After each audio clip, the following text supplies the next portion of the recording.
ભાઈ આ ચોમાસાના 4 મહિનામાં આપણને ગમે તેટલી જગ્યા આપે કપડાં સુકવવા માટે, એટલી બધી જ જગ્યા આપણને નાની જ પડે. બસ આ જ પ્રોબ્લેમ મારી સાથે છે. જો આટલું મોટું સ્ટેન્ડ અવેલેબલ છે તો પણ મને જગ્યા નાની જ પડે છે. અને સ્ટેન્ડની ઉપર જેટલા બધા કપડાં સુકવાઈ ગયા એ બધા કપડામાંથી પણ વાસ મળે. વરસાદની સિઝન છે એટલે તડકો તો કાંઈ આવવાનો નથી, એટલે કપડાં તો આપણા સુકવવાના જ નથી. ફાઇનલી પછી મેં નક્કી કરી લીધું આજે હોલમાં આપણે દોરી બાંધવાનું. પછી તો અહીંયા આપણે ગયા વર્ષની દોરી બધી ભેગી કરેલી હતી એ દોરી જ લઈ લીધી. અને જો દોરી પણ ઉલઝમ બધી ગાંઠ થઈ ગઈ હતી, એટલે પહેલાં બધી જ દોરીને ગાંઠોમાંથી છોડી દીધી અને પછી એક સરખી દોરી કરી નાખી. ગાંઠ છોડીને એક સરખી દોરી થઈ ગઈ. પછી તો ત્યાં તો મયંક પણ આવી ગયા, એટલે આ શુભ કાર્ય કરવાનું હતું આજે મયંકના હાથે, એટલે એમને પણ મેં ટેબલ આપી દીધું. અને પછી એમણે તો ટેબલ ઉપર ચડી અને એમનું કામ ચાલુ કરી દીધું દોરી બાંધવાનું. પછી તો એક છેડો ત્યાં કઠેરા ઉપર બાંધી દીધો, એક પડદા પાસે બાંધી દીધો. અને પછી એક છેડો લઈને મને મોકલી દીધી બીજી બાજુ કે લે હવે તું એકલી શા માટે ઊભી રહી ગઈ છે, તું પણ થોડુંક કામ કર. ચાલો ભાઈ આપણે પણ આવી ગયા દોરી બાંધીને.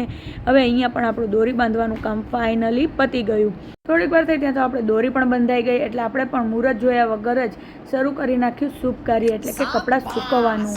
કપડાં સુકવાઈ ગયા ત્યાં તો અહીંયા જો મેં તમને પહેલાં જ કહેલું હતું ને કે જેટલી જગ્યા આપે એટલી ઓછી.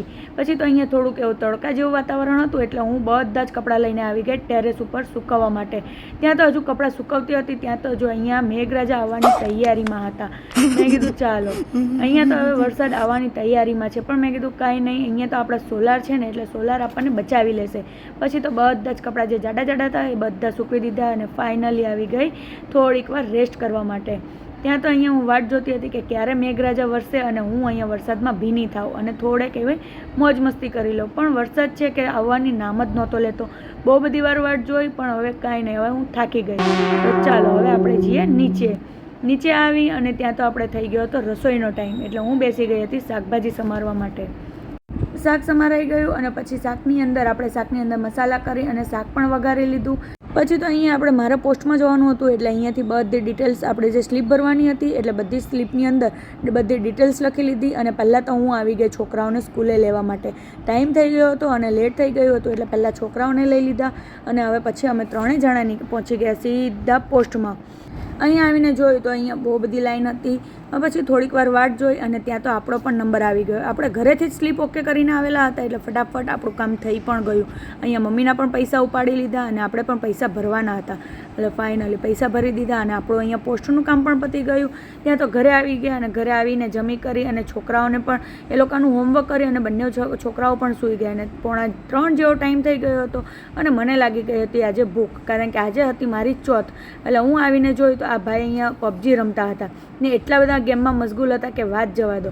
પછી તો મેં એને 2-3 વાર બૂમ પાડી પણ એને ન સાંભળ્યું, એટલે પછી મેં છે ને એને જે હાથમાં આવ્યું ને એ મેં હાથેથી એને મારી લીધું.